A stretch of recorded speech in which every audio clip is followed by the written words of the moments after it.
Okay guys, today we have learned about the color wheel and how artists use it to know how to mix colors together. So we're going to be making our own color wheels with a twist. They are going to be looking like an eyeball when we are finished with them. So to start off, you're going to get a white piece of paper and a plate to trace around. So I'm tracing this with a pencil. Now to make it look more like an eye, I'm going to add the little points on the end so it's more of what I call a football shape, which is the shape of our eyes. So on this side I'm just going to draw a point, and then on the other side I'm going to do the same thing. From here I'm going to divide my circle to look like the color wheel. So to do that, you're going to take and draw a horizontal line, that's a side-to-side line, to divide your circle in half. Then I'm going to draw two diagonal lines, one that goes this way and one that goes this way.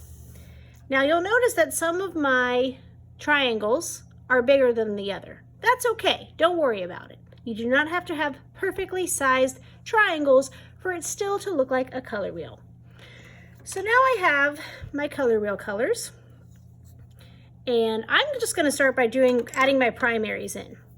You will see on your drawing guide a picture of the color wheel, and that can help you know what colors to put where, but I'm just going to start with my primary colors. So I'm going to start with red at the top.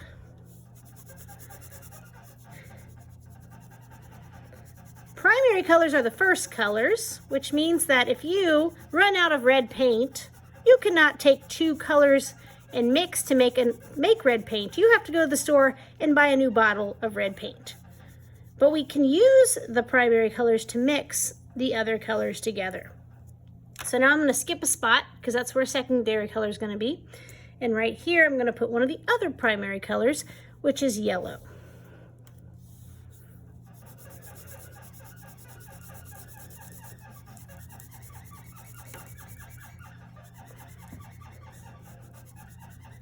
And then I'm going to skip another spot and I'm going to put my last primary color, which is blue. Now since this is a circle, it doesn't really matter which color you start with.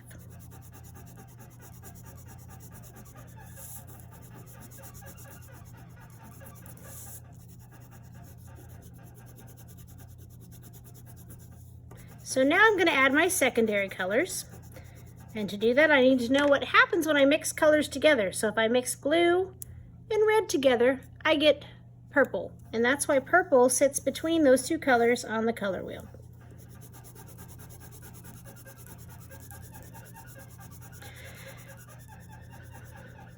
And when I mix red and yellow together, I get orange. So that will be between those two colors on the color wheel. Now this is the basic color wheel. It just has primary and secondary colors on it. There are more complicated color wheels that have what are called intermediate colors, which are colors like reddish orange, and that would sit between these two colors. But we're just going to focus on these two sets of colors today. And then last but not least, we have green, because that's what we get when we mix blue and yellow together.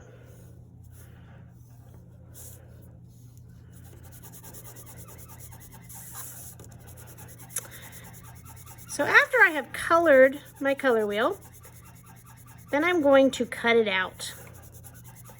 I will add more details once I've transferred it to another piece of paper. Don't forget your points. That's where I'm going to start cutting.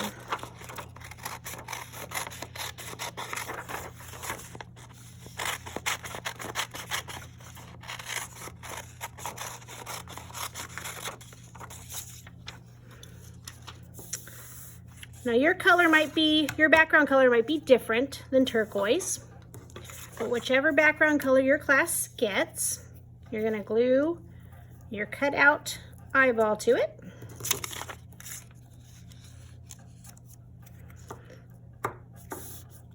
So then I'm going to get some black paper that I'm going to use for the pupil, which is the middle of the eye, and for the eyelashes.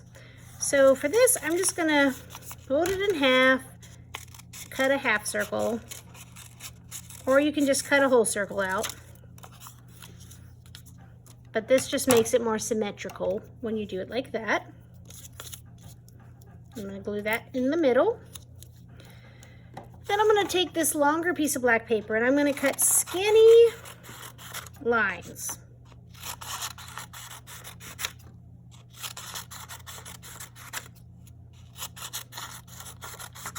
I'm just going to start with this many and see if it's enough. And then I'm going to take it and I'm going to stack all those up on top of each other. And if they're not the exact same width, that's okay. Still stack them on top of each other, and I'm just going to cut them into pieces.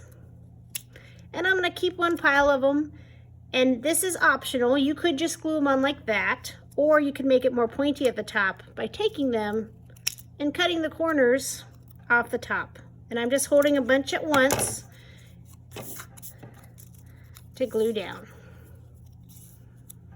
So then I'm going to do the same thing with this little group. Group them all together, cut the points off.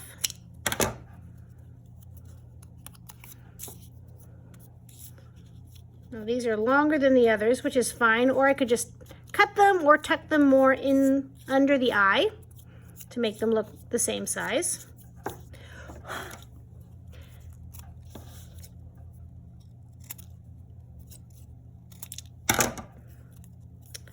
All right, so that's about enough for the top layer. So I will need to take these to make my bottom row. So here's a finished one. You can see that I have eyelashes on the top and bottom, and they are glued down. So when you are finished, you may take this home with you today, and I hope you work hard, and I hope you do your best, and I hope you have an excellent art class.